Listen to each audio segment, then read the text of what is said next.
Hello everybody and welcome back to Pathfinder Plays, and today we are going to be talking about helicopter crashes in Dayz. Now, helicopter crashes in Dayz hold some of the best gear in the game. They have a chance of dropping M4A1s, AUGs, AKs, MVGs, and other military gear. The question is, how does one find one? Well, it is obvious that you can stumble across one while wandering around the western side of the map. They spawn in fields and can be identified by the plumes of smoke. What makes these things hard to find is not only that the map is huge, but also that only a select number of these helicopters spawn at a single time. As you can see, there are 3 locations that have multiple helicopter spawn locations within close proximity. Going to these locations will increase your chances of finding a helicopter crash.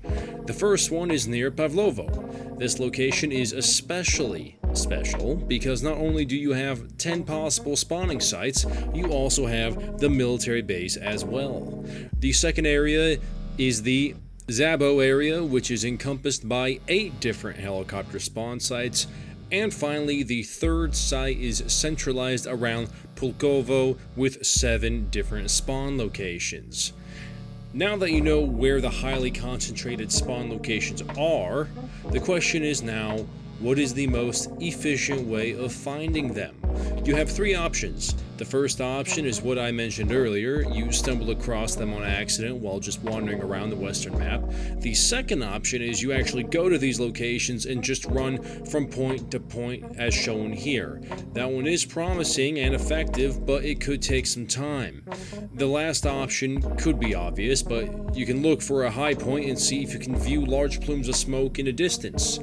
As you can see on this height map of Chernarus, there are only a few locations that are very high up, so the options are limited. Luckily for you, one of these high areas is within the Pulkovo helicopter spawn cluster.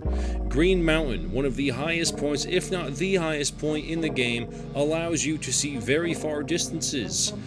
Now, it's not the only one. Near Zabo, there are high mountains near the far western portion of the map, near the debug area. Now, Pavlovo is a very low sea level, but unfortunately so is the surrounding areas. The closest thing you might get to getting a height advantage to see anything to the south-southwest would be up in the yellow portion on the mountain near the road between Pavlovo and Zelenogorsk. And guys, that is a quick down and dirty video on spawn locations, height distribution levels, on where to get vantage points from, and some of my preferred helicopter cluster locations. I hope you enjoyed this video and that you do find helicopter spawn sites with this information. Be sure you hit that subscribe and like button, and I will see you guys in the next one. Path out.